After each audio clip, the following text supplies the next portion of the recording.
PQ Limited wants to expand its business and has applied for a loan from commercial bank for its growing financial requirement.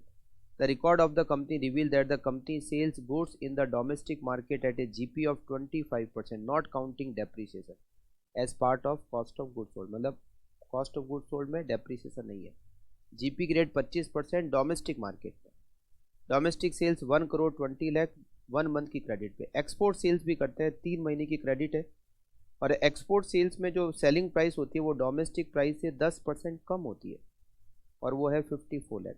Material used 45 lakh, wages 36 lakh, manufacturing expenses, administrative expenses, income tax payable in 4 installment. एक installment next year pay करनी है. इसका मतलब है ये जो 15 लाख का income tax है उसमें से 1/4 हम करंट लाइबिलिटी में लिखेंगे, इनकम टैक्स पेबल. कंपनी की 1 मंथ स्टॉक रॉ मटेरियल और 1 मंथ का ही फिनिश गुड्स 10 लाख रुपए and believe in keeping 10 lakh available to it. मतलब 10 लाख का कैश बैलेंस चाहिए, बट ओवरड्राफ्ट लिमिट है हमारे पास 5 लाख की जो अभी तक हमने यूटिलाइज नहीं की है. तो 10 लाख हमें बैलेंस रखना है, मगर 5 लाख की हमारे पास ओवरड्राफ्ट लिमिट अवेलेबल है, तो हमें कैश बैलेंस केवल 5 लाख की रखना है. 15% मार्जिन फॉर कॉन्टीजेंसी, ये प्रोविजन फॉर कॉन्टीजेंसी हो गया 15%. आपको वर्किंग कैपिटल की रिक्वायरमेंट को कैलकुलेट करना है. Working note number 1, GP rate domestic और एक्सपोर्ट. मान लेते हैं डोमेस्टिक में सेलिंग प्राइस 100 रुपये, डोमेस्टिक में जीपी रेट क्या है 25%, तो कॉस्ट ऑफ गुड्स सोल्ड 75 हो गया और जीपी 25, जीपी रेट 25%. एक्सपोर्ट में सेलिंग प्राइस कम है, डोमेस्टिक से 10% कम है. इसका मतलब एक्सपोर्ट में सेलिंग प्राइस 90 होगी, मगर कॉस्ट तो 75 ही आएगी. सेलिंग प्राइस कम हुई है, कॉस्ट तो वही रहेगी. इसका मतलब है यहाँ 15 रुपये का जीपी, और जीपी की रेट क्या हो गई 15 divided by 90, 15 divided by 90 into 100 करेंगे तो जीपी रेट आएगी 16.6667% एक्सपोर्ट में. सेकंड, डोमेस्टिक, एक्सपोर्ट और टोटल सेल्स. डोमेस्टिक में हमारी सेल्स है 1 करोड़ 20 लाख और एक्सपोर्ट में हमारी सेल्स है 54 लाख. टोटल हमारी सेल्स 1 करोड़ 74 लाख. इसमें से माइनस करते हैं जीपी. डोमेस्टिक में जीपी रेट 25% हो गई 30 लाख और यहाँ जीपी रेट है 16.6667. 54 lakh multiply by 16.6667%, it is approximately 9 lakh. दोनों मिला के टोटल जीपी 39 लाख. सेल्स में से जीपी माइनस करेंगे तो कॉस्ट ऑफ गुड्स सोल्ड आएगा. Cost of goods sold it is 90 lakh and it is 45 lakh. Total 1 crore 35 lakh. अच्छा, आगे एडमिनिस्ट्रेटिव और सेलिंग, एडमिनिस्ट्रेटिव ओवरहेड दिए हुए, मगर एडमिनिस्ट्रेटिव ओवरहेड टोटल दिए हुए. इसका बाइफर्केशन पॉसिबल नहीं है कि डोमेस्टिक में कितना और एक्सपोर्ट सेल्स में कितना, तो इसीलिए इनकम स्टेटमेंट यहां तक ही बनेगा. स्टेटमेंट शोइंग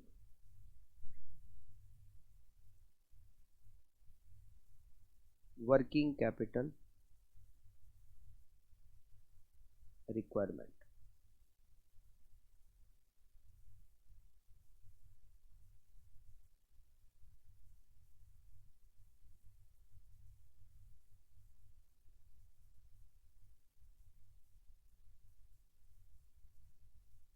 सबसे पहले करंट एसेट्स.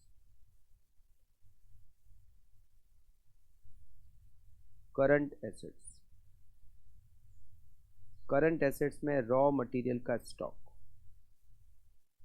रॉ मटेरियल का स्टॉक और फिनिश गुड्स दोनों का 1 महीने का स्टॉक रखते हैं. रॉ मटेरियल स्टॉक इस पे कैलकुलेट होता है रॉ मटेरियल कॉस्ट पे, which is 45 lakh. 45 lakh divided by 12 into 1, 3,75,000। WIP का स्टॉक नहीं है, फिनिश गुड्स का स्टॉक। फिनिश गुड्स का stock cost of goods sold पे कैलकुलेट करते हैं। Cost of goods sold total 1,35,00,000 divided by 12 into 1,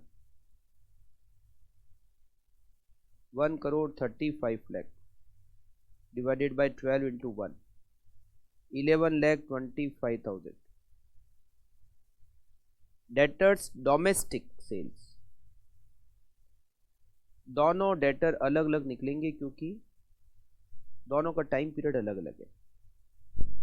और वैसे तो डेटर की calculation sales minus net profit करते हैं, मगर यहाँ पर क्वेश्चन में जो एडमिनिस्ट्रेटिव ओवरहेड दिए हुए वो टोटल दिए हुए हैं, डोमेस्टिक और एक्सपोर्ट के हिसाब से अलग अलग नहीं दिए हुए।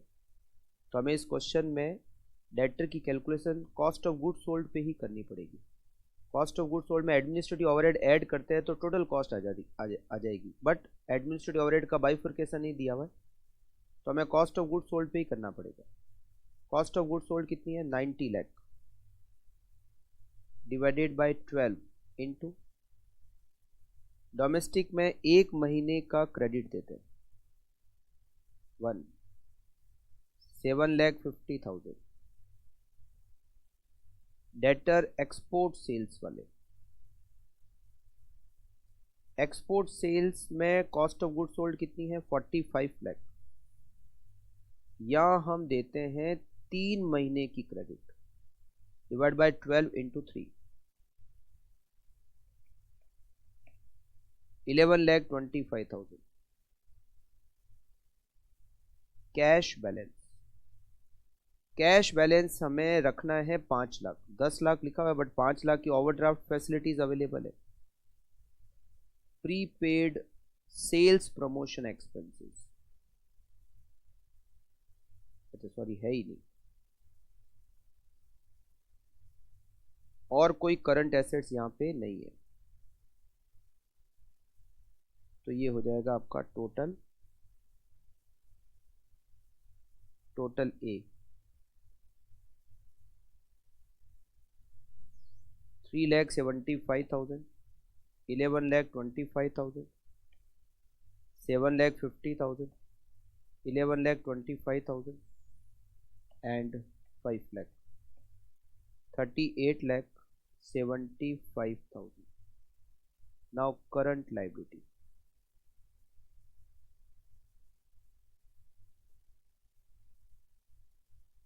creditors, क्रेडिटर्स मटेरियल के आगे लिखा है supply credit 2 month 45 lakh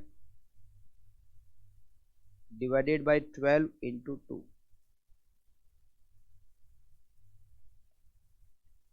7,50,000। Outstanding wages, wages के आगे दे रखा है half month outstanding 36 lakh divided by 12 into 0.5, 1,50,000। Outstanding manufacturing expenses, manufacturing expenses 54 lakh है और ये भी 1 मंथ आउटस्टैंडिंग है। 54 lakh divided by 12 into 1, 4,50,000। Outstanding administrative expenses, administrative expenses 12 lakh है और ये भी 1 मंथ के आउटस्टैंडिंग है, डिवाइड बाय 12 इंटू 1, 1 लाख। तो इससे हमें टोटल करंट लायबिलिटी मिल जाएगी, टोटल बी 7,50,000, 1,50,000, 4,50,000 और 1 lakh, 14,50,000। Working capital A minus B,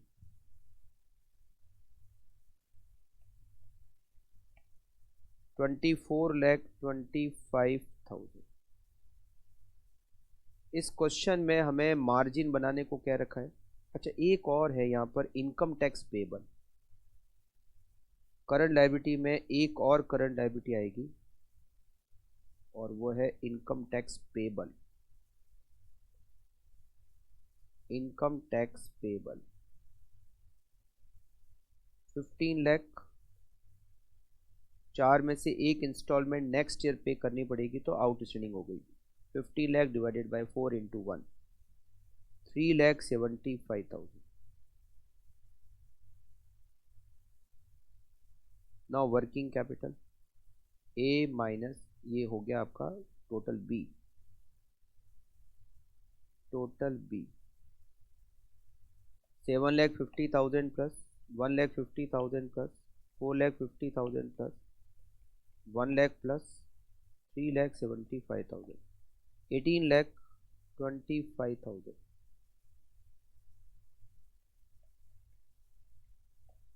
20,50,000 working capital A minus B.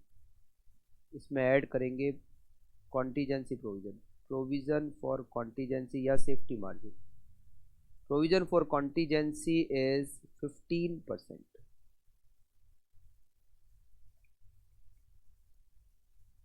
3,07,500। so working capital equals to 23,57,500।